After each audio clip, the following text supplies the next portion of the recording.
शांतपणे ऐका. वेगवेगळे पक्षी त्यांच्या वेगवेगळ्या सुरात गायन गात आहेत.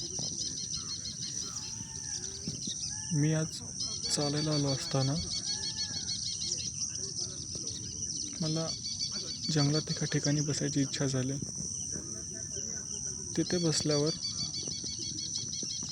मला एक विचार आला की ह्या वातावरणात क्लासिकल म्युझिक ऐकणं हे सगळ्यात भारी. त्याने मला आनंद मिळेल. पण काय करणार, जंगलात असल्यामुळे इथं रेंजच मिळाली नाही. माझ्याकडे दोन मार्ग होते.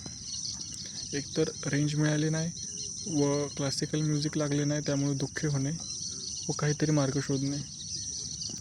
मी मार्ग शोधला. 2 मिनटं डोळे बंद केले असता मला वेगवेगळ्या पक्ष्यांचे, वेगवेगळ्या कीटकांचे आवाज यायला लागले. यातून एक विचार पुढे आला की हे जे पक्षी आहेत, कीटक आहेत, हे पण एका तालासुरात गातात आहे. पण आपण तो तालसूर अनुभवू शकत नाही किंवा आपण समजू शकत नाही. पण समजून घ्यायचा प्रयत्न केल्यास थोडी तरी लिंक लागते. त्यामुळं मग मी डोळे बंद करून थोडा वेळ बसलो. वेगवेगळ्या प्रकारची कीटक व पक्षी ह्यांचे वेगवेगळे आवाज एका तालासुरात यायला लागले. ते मला कळत नव्हते. असं नाही की प्रत्येक गोष्ट आपल्याला पहिल्यांदा कळतेच असं. पण थोड्या वेळाने काहीतरी लिंक लागायला सुरुवात झाली. रातकिडा हा ओरडताना एक ओरडला की दुसरा त्याच्या बरोबर त्याच 2 सेकंदाचा विलंब घेऊन ओरडायचा. असं होत गेलं. त्यानंतर त्यातनं पक्षीच मधनं ओरडायचा, कावळामधनं ओरडायचा किंवा एक वेगळाच आवाज यायचा. ही एक तालसुरांची एक वेगळी मैफिल माझ्या कानांमध्ये गुंफू लागली.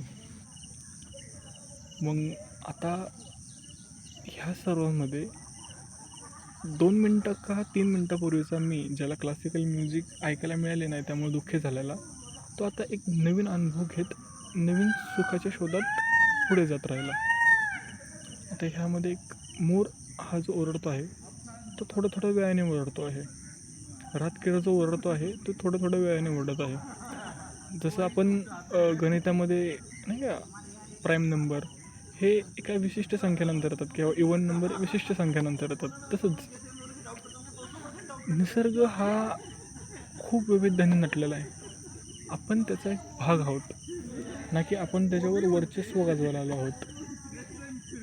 एकदा सद्गुरूंनी सांगितले होते की जर आपण म्हणजे मानव हे सर्वांवर वर्चस्व गाजवायच्या रेसमध्ये पळत आहोत. आपल्याला सांगितलं जातं लहानपणापासून किंवा मोठं झाल्यावर सांगितलं जातं की लाईफ इज अ रेस. तुम्ही पळला नाहीत, कॉम्पिटिशनमध्ये जर जिंकला नाहीत तर तुम्ही हराल. मग तुमचं काहीच होणार नाही, कोण तुम्हाला मान देणार नाही, सन्मान देणार नाही. पण ह्या प्रश्नाचं उत्तर असं आहे का की लाईफ ही जर रेस असेल तर शर्यतीचा अंत हा होतोच. ह्याच्यावर थोडा विचार तर करायलाच पाहिजे. जर तुम्ही एखादी शर्यत चालू केली तर ती कधी ना कधी संपणारच आहे. आता शर्यतीत तर पळायचंच आहे, पण हे कुणासाठी पळायचं आहे? स्वतःसाठी का दुसऱ्यासाठी? मला जिंकायचं आहे, पण कुणासाठी? स्वतःसाठी का दुसऱ्यासाठी? मी समजा एखादी नीट किंवा JEE परीक्षा पास झालो तर आनंद मला मिळणार आहे का बाकीच्यांना मिळणार आहे, ह्याचा विचार करणं हे आपलं काम आहे. मला जर आनंद मिळणार असेल तर करणं काय, त्याला काय म्हणतात त्याला की त्याला काहीच हरकत नाही, तुम्ही करू शकता. पण दुसऱ्यांना आनंद मिळावा यासाठी मी करावं, ह्याबाबत थोडा विचार करणे आपलं काम आहे. पक्षी थोड्या वेळाने ओरडत आहेत.